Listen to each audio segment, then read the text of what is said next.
Good morning વિદ્યાર્થી મિત્રો, કેમ છો? બધા મજામાં ને? અને આઈ થિંક બધાને પહેલા પ્રકરણની વ્યવસ્થિત તૈયારી થઈ ગઈ હશે, બરાબર? એમાંથી મોટાભાગના ક્વેશ્ચન આન્સર મેં તમને લખાવી દીધા છે. ગયા વર્ષનું આપણે જે જૂનું પાઠ્યપુસ્તક હતું એ પાઠ્યપુસ્તકમાં પણ આ પ્રથમ પ્રકરણ હતું. એની અંદર થોડા નવા પોઈન્ટ એડ થયા છે અને એના પ્રશ્ન જવાબ હું તમને લખાવી દઈશ. અને ટેસ્ટની અંદર આપણે આ પ્રકરણ છે પૂછાવાનું છે, તો અત્યારથી તમે તૈયારી કરતા રહેજો. હવે વચમાં મેં તમને એક 1857 નો જે સ્વાતંત્ર્ય સંગ્રામ છે એના વિશેનો એક લેક્ચર મૂકેલો હતો, જે ગયા વર્ષે આપણે પાઠ્યપુસ્તકમાં 9મું પ્રકરણ હતું. આ વર્ષે આપણે ત્રીજું પ્રકરણ છે, બરાબર? પ્રકરણનું નામ છે 1857 નો સ્વાતંત્ર્ય સંગ્રામ. એવું મેં નામ આપ્યું છે, ટાઇટલ આપ્યું છે, જેને આપણે ભારતનો પ્રથમ સ્વાતંત્ર્ય સંગ્રામ કહીએ છીએ. 1857 ની જગ્યાએ ચેન્જ થઈને આવ્યું છે ભારતનો સ્વાતંત્ર્ય સંગ્રામ. કેવો સ્વાતંત્ર્ય સંગ્રામ? તો કે ભારતનો પ્રથમ સ્વાતંત્ર્ય સંગ્રામ. નામની અંદર ફક્ત આટલો જ ફેરફાર થયો છે, ખાસ તો કોઈ ફેરફાર છે નહીં, બરાબર? તો આના વિશે લેક્ચર તમે જોઈ જ ગયા છો. તો 1857ની સાલમાં ભારતની અંદર એક સ્વાતંત્ર્ય સંગ્રામ થયો. આ સંગ્રામ છે એને સ્વાતંત્ર્ય સંગ્રામ એવું નામ શા માટે આપ્યું? તો કે આ સંગ્રામ છે એ સંગ્રામની અંદર જે કોઈ પણ જોડાયા હતા એ બધા ભારતને આઝાદી અપાવવા માટે જોડાયા હતા. એ લોકો ઈચ્છતા હતા કે અંગ્રેજોની ચુંગાલમાંથી ભારત દેશ છે આઝાદ થાય. તો આઝાદી માટેની આ પ્રથમ લડત હોવાથી અને 1857માં લડાઈ હોવાથી આ જે સ્વાતંત્ર્ય સંગ્રામ છે એમને ભારતનો પ્રથમ સ્વાતંત્ર્ય સંગ્રામ એવું નામ આપવામાં આવ્યું છે, જેને આપણે 1857નો પ્રથમ સ્વાતંત્ર્ય સંગ્રામ એવું નામ પણ આપી શકીએ છીએ. હવે આ જે સંગ્રામ થયો છે એની પાછળનું કારણ શું છે?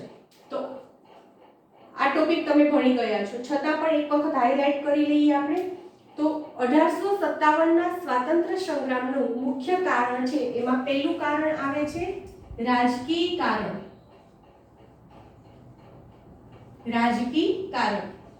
હવે આપણે પહેલા પાઠની અંદર ભણી ગયા કે 1757માં પ્લાસીનું યુદ્ધ થયું હતું, બરાબર? તો આ યુદ્ધ આમ કહીએ તો એક નિર્ણાયક યુદ્ધ હતું. 1757ના પ્લાસીના યુદ્ધ પછીથી ભારત દેશની અંદર અંગ્રેજોનું વર્ચસ્વ છે વધવા લાગ્યું.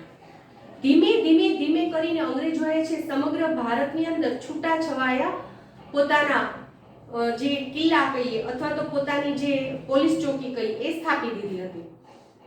તો આ જે 1757નો જે સ્વાતંત્ર્ય સંગ્રામ થયો એની અંદર સૌથી શક્તિશાળી એ સમયે કોણ હતું? તો એ સમયે સૌથી શક્તિશાળી આપણે ટીપુ સુલતાન એ હતા, બરાબર? તો ટીપુ સુલતાનના સામ્રાજ્યનો છે એ પણ અંત આવે છે. સાથે સાથે એમ કહી શકીએ કે ભારતની અંદર હવે શક્તિશાળી એવું કોઈ રહ્યું નહોતું કે જે લોકો અંગ્રેજોની સામે ટક્કર ઝીલી શકે, બરાબર? અને અમુક હતા, હજુ અમુક ઘણા એવા નાના મોટા રજવાડા હતા કે જે લોકો છે અંગ્રેજોની સામે ટક્કર લઈ શકે, પરંતુ એ લોકોની અંદર એટલી હિંમત નહોતી કે આપણે જે અંગ્રેજોની સામે લડત આપીએ, અથવા તો અન્ય કોઈ કારણસર એ લોકો પણ લડત આપી શક્યા નહીં. અને અમુક રાજાઓ છે એમણે અંગ્રેજોની સહાયકારી યોજના જે છે એ પરાણે સ્વીકારવાની ફરજ પડી. સહાયકારી યોજના શું હતી એમના વિશે પણ મેં તમને માહિતી આપી છે, બરાબર? વેલેસ્લીએ સહાયકારી યોજના છે અમલમાં મૂકી હતી. આ ઉપરાંત આ જે સહાયકારી યોજના છે કેન પ્રકારે આપણા જે દેશી રજવાડાઓ છે એના પર લાગુ કરવામાં આવી હતી, જેની અંદર હૈદરાબાદના નિઝામ, મુગલ બાદશાહ, બંગાળના નવાબ, તાંજોર વગેરે એક પછી એક ક્રમ બાય ક્રમ આ યોજના નીચે જોડી દેવામાં આવે છે. પછી મરાઠા યુદ્ધ થાય છે. તો મરાઠા યુદ્ધ એની અંદર પણ આપણા મરાઠાઓની છે હાર થાય છે. ઈસવીસન 1818 સુધીમાં સંપૂર્ણ ભારત પર અંગ્રેજો છે છવાઈ ગયા હતા. એટલે કે અંગ્રેજો ઈસવીસન 1818 સુધીમાં સંપૂર્ણ ભારત પર પોતાનું આધિપત્ય જમાવી દે છે. હવે બ્રિટિશનો આ સામ્રાજ્યવાદ કહેવાય છે. સામ્રાજ્યવાદ એટલે શું? તો કે પોતાની સત્તા છે એ વધારવી, સત્તા વધારવી. તો અંગ્રેજોની આ જે સામ્રાજ્યવાદી નીતિ છે એ સામ્રાજ્યવાદી નીતિને કારણે હવે ભારતની અંદર થોડા ઘણા એવા દેશી રજવાડાઓ બચ્યા હતા. એ પણ આજે રાજકીય બાબત છે એ રાજકીય બાબતથી દૂર જતા રહ્યા. એ લોકોને એમ થયું ચાલો ને હવે કોણ એ માથાકૂટ કરે, અંગ્રેજોની સાથે લડત આપવી, એમાં હાર થાય તો આપણું સંપૂર્ણ રાજ્ય આપી દેવું. તો એ લોકો પણ રાજકીય બાબતથી છે દૂર જતા રહે છે. બરાબર. એટલે આમ જોઈએ તો આપણે એમ કહી શકીએ કે કેમ પ્રકારે બધા જ દેશી રજવાડાઓએ અંગ્રેજોનું આધિપત્ય છે સ્વીકારી લીધું હતું. તો અંગ્રેજોનું આધિપત્ય સ્વીકાર્યા પછી અંગ્રેજો છે ભારતીયોનું, આપણા જે રાજાઓ છે એનું ખૂબ જ શોષણ કરતા. આપણે જે સહાયકારી યોજના કીધી, તો સહાયકારી યોજનાની અંદર શું હતું? તો કે અંગ્રેજોનું એક સૈન્ય છે જે તે રાજ્યની અંદર રાખવું, એ સૈનિકોનો નિભાવ ખર્ચ કોને આપવાનો? જે તે રાજાએ આપવાનો. એ રાજાને જે કંઈ પણ કરવેરા મળે એ કરવેરા છે કોણ લઈ જાય? અંગ્રેજ સરકાર લઈ જાય. બીજું, એક અંગ્રેજ પ્રતિનિધિ છે એ રાજ દરબારમાં રાખવાનો, જેથી કરીને રાજ દરબારની અંદર જે કંઈ પણ ગતિવિધિ ચાલતી હોય તેનો ખ્યાલ છે અંગ્રેજોને તરત આવી જાય. બીજું, સહાયકારી યોજના સ્વીકારનાર જે રાજા છે એ રાજાએ કોઈની પણ સાથે સંધિ કરવી હોય, કોઈની પણ સાથે યુદ્ધ કરવું હોય તો અંગ્રેજ અધિકારીઓની પરમિશન લેવાની. એ લોકો પરમિશન આપે તો જ એમની સાથે યુદ્ધ થઈ શકે, તો જ સંધિ થઈ શકે. ટૂંકમાં એમ કહી શકીએ કે અંગ્રેજો છે એમની પાસે હકીકતની સત્તા હતી, જ્યારે આ સહાયકારી યોજના સ્વીકારનાર જે રાજાઓ હતા એમની પાસે નામ માત્રની સત્તા હતી. મતલબ કે ખરેખર આવક વગરનું જે રાજ્ય હોય ને એવું હતું. તો રાજ્યને આવકનો સ્ત્રોત ન હોય તો એ પોતાની પ્રજાના વિકાસના કાર્યો ન કરી શકે. પરિણામે પ્રજાની અંદર પણ અસંતુષ્ટ ઊભો થવાનો છે. તો એ જ પરિસ્થિતિ એ સમયમાં બની. તો આ એક રાજકીય કારણ હતું કે જે 1857ના સ્વાતંત્ર્ય સંગ્રામ માટેનું એક કારણ બની રહ્યું. ત્યાર પછી આવે છે વહીવટી કારણ. આ પહેલું કારણ છે. બીજું કારણ આવે છે વહીવટી કારણ. વહીવટી કારણ શું હતું? તો આપણે પહેલા પ્રકરણની અંદર ભણી ગયા કે અંગ્રેજોએ છે સનદી સેવાઓ, સનદી પરીક્ષાઓ છે દાખલ કરી. બરાબર. તો આ પરીક્ષાઓ દાખલ કરી એની અંદર ભારતીયો છે સારા રેન્ક સાથે પાસ થયા હોય, અંગ્રેજ અધિકારીઓ કરતા પણ સારું એમનું પ્રભુત્વ હોય, સારો દેખાવ કર્યો હોય એક્ઝામની અંદર, છતાં પણ સારી જે પોસ્ટ છે એ પોસ્ટ ઉપર એમને રાખવામાં ન આવતા. જેમ કે કલેક્ટરની પોસ્ટ છે, જજની નિમણૂક છે. તો એવી જે સારી પોસ્ટ છે એ પોસ્ટ પર એક પણ ભારતીય નહોતો. ભારતીયોને કેવી પોસ્ટ આપવામાં આવતી? તો કે સિપાહીની પોસ્ટ છે, ક્લાર્કની પોસ્ટ છે, એવી પોસ્ટ છે એ લોકોને આપવામાં આવતી હતી. એટલે કે કંપનીના વહીવટી તંત્રની અંદર ભારતીયોનું કોઈ સ્થાન જ નહોતું. ઉચ્ચ સ્થાન પર માત્ર અને માત્ર અંગ્રેજ અધિકારીઓની જ નિમણૂક થતી હતી. વળી અંગ્રેજોની વહીવટી જે વ્યવસ્થા છે એ આપણા લોકો માટે પીડાકારક હતી. એટલે કે આપણા લોકોનું શોષણ થતું હતું એની અંદર. બીજું, ગરીબ વર્ગના જે લોકો છે એમના પર ભારે કરવેરા નાખ્યા. એમની આવક કરતા કરવેરાનું પ્રમાણ વધી જતું હતું. ખેડૂતો પાસેથી કડક રીતે મહેસૂલ લેવામાં આવતું. મહેસૂલ એટલે એક પ્રકારનો કર જ છે, પણ જે ખેતીની અંદર જે ઉત્પાદન થતું એના પર જે વેરો નાખેલો હોય એમને કહેવાય છે મહેસૂલ. તો એ પણ કડક રીતે વસૂલવામાં આવતું હતું. આપણને ખ્યાલ છે કે આપણી ભારતીય ખેતી એટલે વરસાદ આધારિત ખેતી, આકાશી ખેતી કહેવાય છે. બરાબર. તો વરસાદ આધારિત ખેતી હોવાથી વરસાદ જો નિયમિત થાય, સારો થાય તો ઉત્પાદન સારું થાય. પણ આ વર્ષની જેમ વરસાદ અનિયમિત હોય, ઓછો થાય તો ઉત્પાદન નબળું રહે. તો ઉત્પાદન નબળું રહે છતાં પણ જે મહેસૂલ ભરવાનું હતું એ સમયસર ભરી દેવાનું. બીજું, એની અંદર કોઈ માફી નહોતી. તો એ ખેડૂતો માટે અસહ્ય હતું, કારણ કે ઉત્પાદન જ ન થયું હોય તો એ લોકોને પોતાનું ઘર ચલાવવા માટે પણ પ્રશ્ન થતો. એવામાં એમને આ મહેસૂલ તો ભરવાનું જ રહેતું. તો એના લીધેથી પણ લોકોની અંદર અસંતોષ વ્યાપેલો હતો. બીજું, જે ન્યાયતંત્ર માટે પોલીસ તંત્ર રાખેલું હતું, આખું જે વહીવટી માળખું તૈયાર કરેલું હતું. આપણે આ જે સનદી એક્ઝામ ને એ બધું આ ભણ્યા એની અંદર જોયું હતું કે ન્યાયતંત્ર માટે કોઈ એક જ ન્યાયાધીશ નહીં, પણ એમની એક સભ્યોની બનેલી પેનલ હતી. એ આખું ન્યાયતંત્ર હતું. બરાબર. પોલીસ તંત્ર હતું. તો એ અત્યંત ખર્ચાળ હતું. હતું એ લોકોને ફૂલ ફેસિલિટી આપવામાં આવતી, ટૂંકમાં એનો ખર્ચ છે વધી જતો, એના પગાર આ તે બધું. તો એ બધું પણ કોના માથા પર હતું? કોના પર હતું? તો એ પણ ભારતીયોના માથા પર જ હતું, એમના પર બોજરૂપ હતું. બીજું, અંગ્રેજ કર્મચારીઓનો પગાર ખૂબ ઊંચા હતા, જ્યારે એના પ્રમાણમાં ભારતીય કર્મચારીઓના પગાર ખૂબ જ ઓછા હતા. તો આ એક અસમાન માળખું હતું. એના લીધેથી પણ 1857 નો સંગ્રામ જે થાય છે એનું આ એક કારણ બની રહે છે, એટલે કે વહીવટી કારણ. ત્રીજું આવે છે આર્થિક કારણ.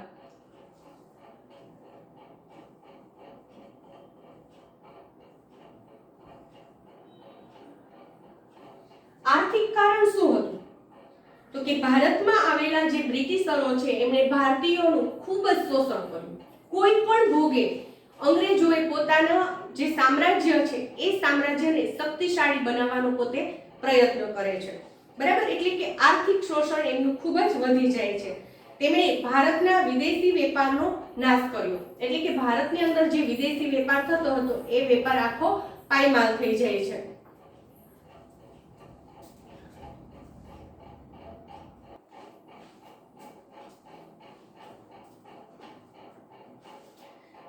બીજું, તે ભારતની કાચા માલનું સંસ્થાન અને પાકા માલનું બજાર બનાવવા માંગતા હતા. તો જો કાચા માલનું સંસ્થાન અને પાકા માલનું બજાર, એનો મીનિંગ શું થાય?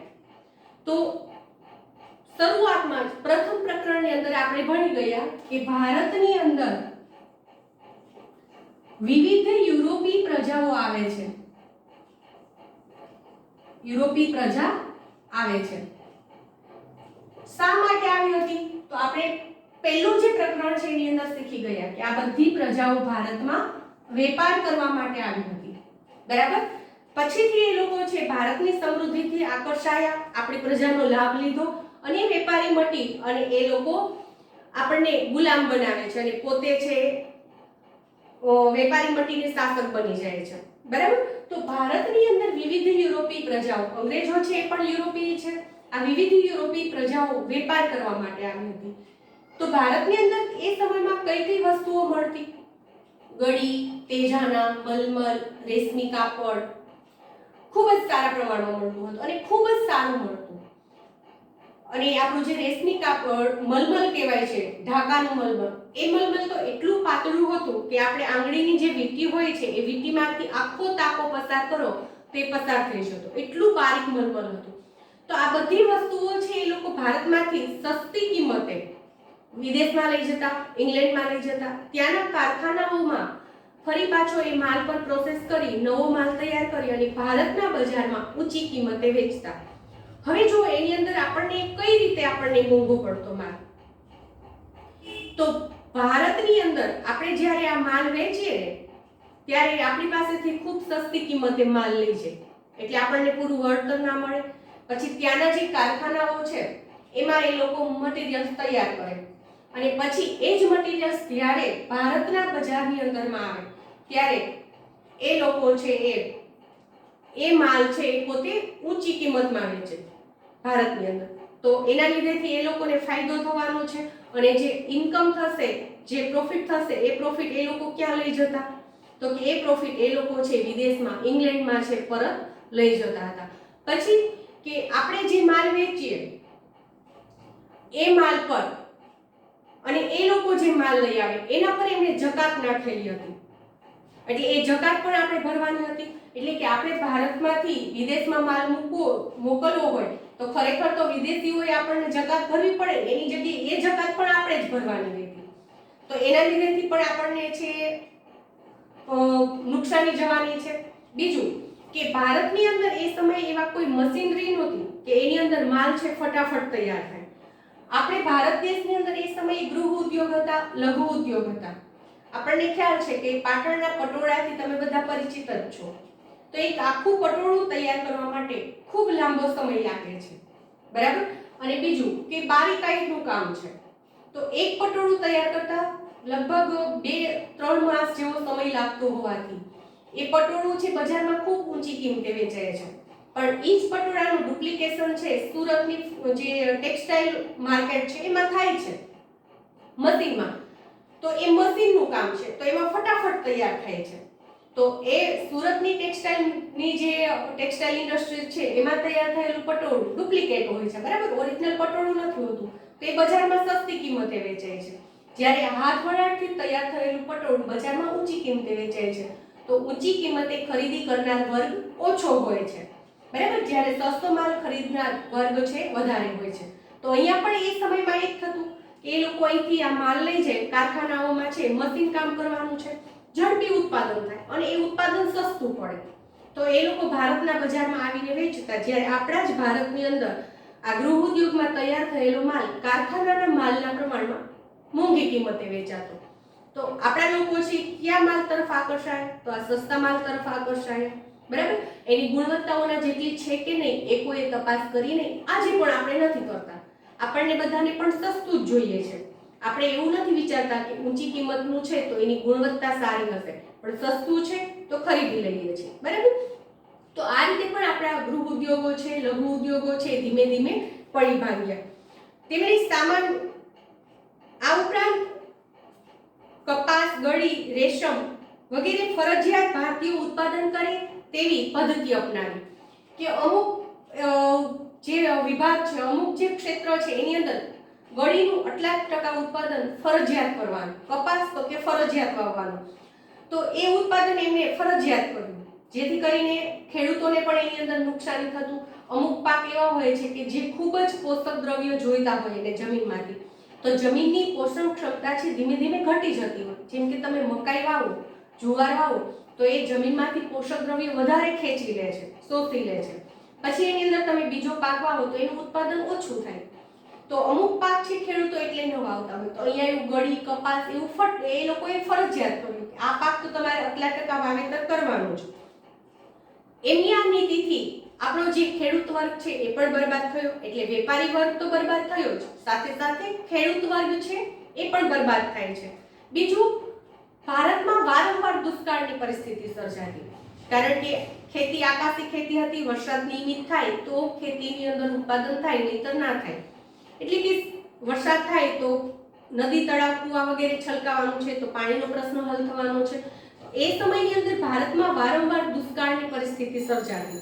તો એ સમયે અંગ્રેજો ભારતમાં શાસન કરતા, તો એ લોકોએ દુષ્કાળની પરિસ્થિતિમાંથી લોકોને બહાર લાવવા માટે આજે કઈ જમીન મહેસૂલ હોય, કરવેરા હોય એ નાબૂદ કરવા જોઈએ.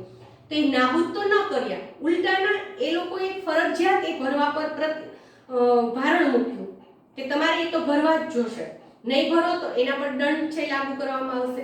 તો આવા બધા જે કારણો છે એ કારણસર પણ 1857 નો જે સ્વાતંત્ર્ય સંગ્રામ છે એની અંદર લોકો જોડાય છે. ત્યાર પછી આવે છે સામાજિક ધાર્મિક કારણ.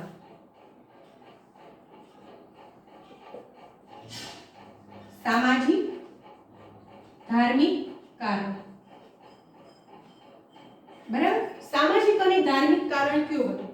તો કે અંગ્રેજોએ ભારતીયોના સમાજ અને ધર્મની અંદર પણ પંચાયત શરૂ કરી દીધી, એટલે કે ચંચુપાત કર્યો. એનો મતલબ થાય છે કે પંચાયત કરી કે તમારા ધર્મમાં આમ કરો, તેમ કરો. ટૂંકમાં આપણા ધર્મની અંદર એ લોકોએ દખલગીરી શરૂ કરી. ખ્રિસ્તી પાદરીઓએ ભારતમાં હિન્દુ અને મુસલમાનોને ખ્રિસ્તી ધર્મ અંગીકાર કરવા પર ભારણ મૂક્યું.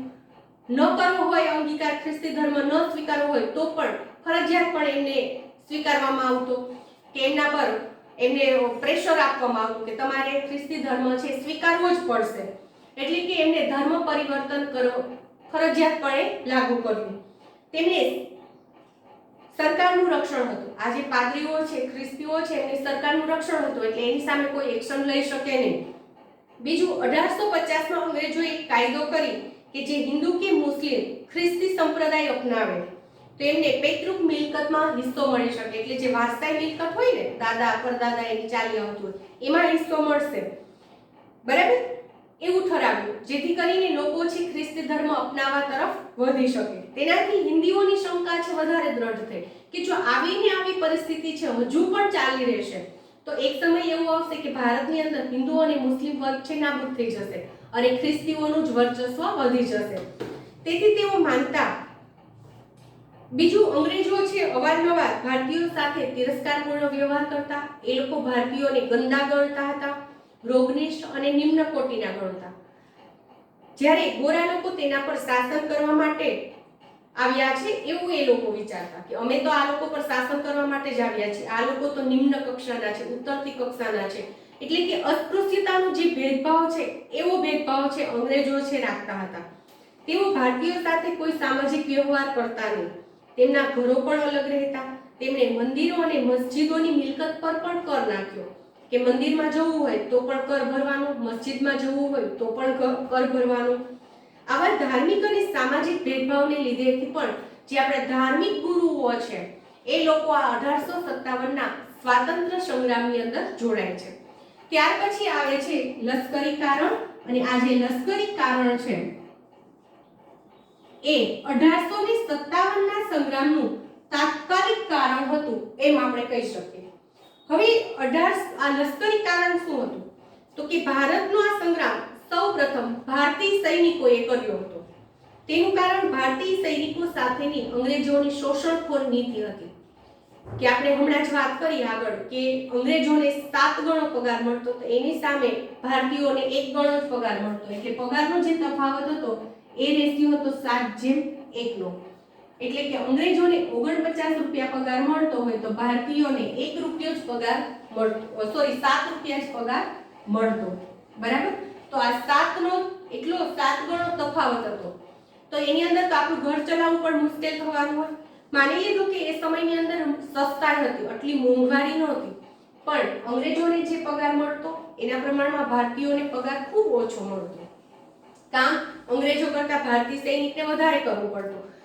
તો એ સમયની અંદર ફક્ત અંગ્રેજો છે એમણે ભારત પર જ શાસન નહોતું જમાવ્યું, પરંતુ એશિયા ખંડના ઘણા બધા જે દેશ છે એમના પર એમણે શાસન જમાવ્યું હતું.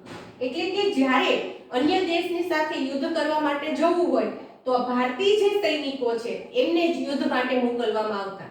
તો એ સમયની અંદર આપણા ભારતની અંદર એવું પણ હતું કે દરિયો પાર કરીને જવાય નહીં, એવી એક ધાર્મિક માન્યતા હતી આપણી કે દરિયો પાર કરીને ન જવાય, પાપ લાગે. તો આ જે ભારતીય સૈનિકો હતા એ લોકોને ફરજિયાત દરિયો પાર કરીને અન્ય દેશમાં યુદ્ધ કરવા માટે મોકલવામાં આવતા. તો આ સૈનિકો જ્યારે પરત ફરે ને ત્યારે આપણા ધાર્મિક વડાઓ એમને સ્વીકારતા નહીં, આપણા લોકો એમનો બહિષ્કાર કરતા, એમને ઘર બહાર મૂકતા, જ્ઞાતિ બહાર કાઢી મૂકતા, બરાબર. તો એના લીધેથી પણ આ લોકોને ભારે છે શોષણ એમનું થતું હતું. બીજું, કઠોર લશ્કરી સેવાઓ બજાવવા છતાં હિન્દીઓના પગાર ભથ્થાની અંદર કોઈ વધારો નહોતો, કોઈ સગવડ નહોતી અપાતી, એમને નિમ્ન કોટીના ગણવામાં આવતા. કોઈ પણ ભારતીય સૈનિક સુબેદારથી વધારે ઉચ્ચ હોદ્દો મેળવી શકતો નહીં. એ સમયની અંદર પણ ડીવાયએસપી, ડીએસપી, પીએસઆઈ એવી પોસ્ટ હતી. તો એવી કોઈ પણ પોસ્ટ પર લાયકાત હોવા છતાં પણ ભારતીયોને હોદ્દો આપવામાં ન આવતો, ફક્ત સુબેદાર સૈનિક આપણે જે કોન્સ્ટેબલ કહીએ છીએ એ હોદ્દો જ એમને આપવામાં આવતો. અંગ્રેજો ભારતીય સૈનિકો સાથે કોઈ સામાજિક વ્યવહાર કરતા નહીં. ભારતીય સૈનિકોને પાઘડી બાંધવા, તિલક કરવા અને દાઢી રાખવા એમના પર પણ પ્રતિબંધ ફરમાવવામાં આવ્યો. એટલે કે આપણું જે ધાર્મિક માન્યતા હતી એનું ખંડન થયું, કારણ કે એ સમયમાં આપણે એવી માન્યતા પ્રચલિત હતી કે ઉઘાડ મથા રહેવાય નહીં, એટલા માટે જ આપણા લોકો માથા પર પાઘડી બાંધતા અને ટોપી ઓઢતા, બરાબર. તો એમના પર પણ પ્રતિબંધ રાખવામાં આવ્યો. ભારતીય સૈનિકોને તેમની ધાર્મિક ભાવના વિરુદ્ધ ફરજિયાત દરિયા પાર મોકલવામાં આવતા. અને આ બધા કારણોને લીધેથી સૈનિકો છે અંગ્રેજોની વિરુદ્ધ ઉશ્કેરાયા હતા. પછી આવે છે તાત્કાલિક કારણ.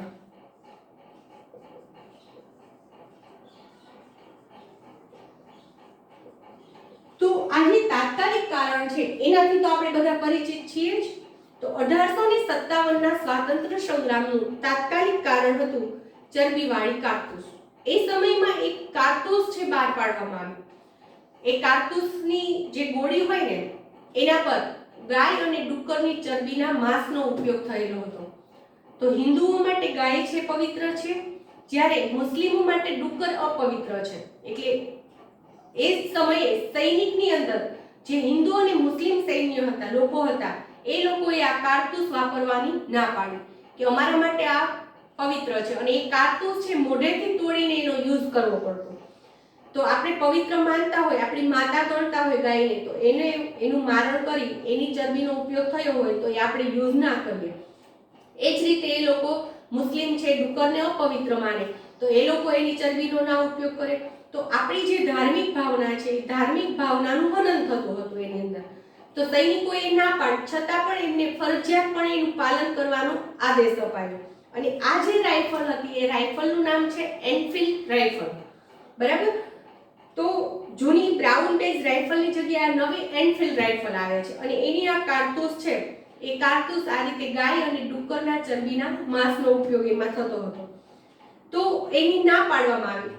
એના પર ફરજિયાત એ પાલન કરવાનો આદેશ અપાયો કે તમારે એનો ઉપયોગ કરવો જ પડશે. માટે એ સમયે મંગલ પાંડે બ્રાહ્મણ વ્યક્તિ છે, એમણે આ કારતૂસ વાપરવાની ના પાડી અને જ્યારે એમના પર ફરજિયાત એ પાલન કરવાનો આદેશ થયો ત્યારે મંગલ પાંડેએ એમની સામે યુદ્ધ જાહેર કર્યું, એટલે કે બળવો કર્યો. બરાબર. અને ત્યારથી આ જે બળવો છે એની શરૂઆત થઈ ગઈ. 1857ના સ્વાતંત્ર્ય સંગ્રામની શરૂઆત થઈ જાય છે. તો આપણે એમ કહી શકીએ કે આ એનફિલ્ડ રાઇફલમાં વપરાતી જે કારતૂસ છે એ કારતૂસનો ઉપયોગ એ આ 1857ના સંગ્રામનું તાત્કાલિક કારણ હતું અને એનો પ્રથમ શહીદ થાય છે મંગલ પાંડે, કારણ કે મંગલ પાંડે એનો વિરોધ કર્યો હતો. અને આ કારતૂસ જે છાવણીમાં વપરાવાની હતી એ હતી બરાકપુરની છાવણી, બરાકપુરની 7મી પલટન. બરાબર. એ પલટને આ કારતૂસનો ઉપયોગ કરવાની ના પાડી અને અંગ્રેજો અને આ પલટન વચ્ચે એ સમયે ત્યારથી જ બળવાની શરૂઆત થઈ જાય છે. બરાબર. તો આજનો જે આપણો લેક્ચર છે એ લેક્ચરમાં આપણે અહીંયા સુધી રાખીશું. નેક્સ્ટ લેક્ચરની અંદર સંગ્રામની શરૂઆત અને વિકાસ, એટલે કે સંગ્રામની શરૂઆત 1857 થી થાય છે, 29 માર્ચ 1857 થી. પછી ધીમે ધીમે સમગ્ર ભારતની અંદર એ કેવી રીતે ફેલાય છે, કયા કયા રાજ્ય છે એમની સાથે જોડાય છે, એ બધી વાત કરીશું. અને સ્વાતંત્ર્ય સંગ્રામના મુખ્ય નેતા, એમના સ્થળ અને સંગ્રામની નિષ્ફળતાનું કારણ શું હતું એ કારણો વિશે આપણે ચર્ચા કરીશું. તો આજના લેક્ચરમાં આપણે અહીંયા સુધી રાખીશું. નેક્સ્ટ લેક્ચરમાં આગળના ટોપિક વિશે ફરી પાછી ચર્ચા કરીશું. Thank you.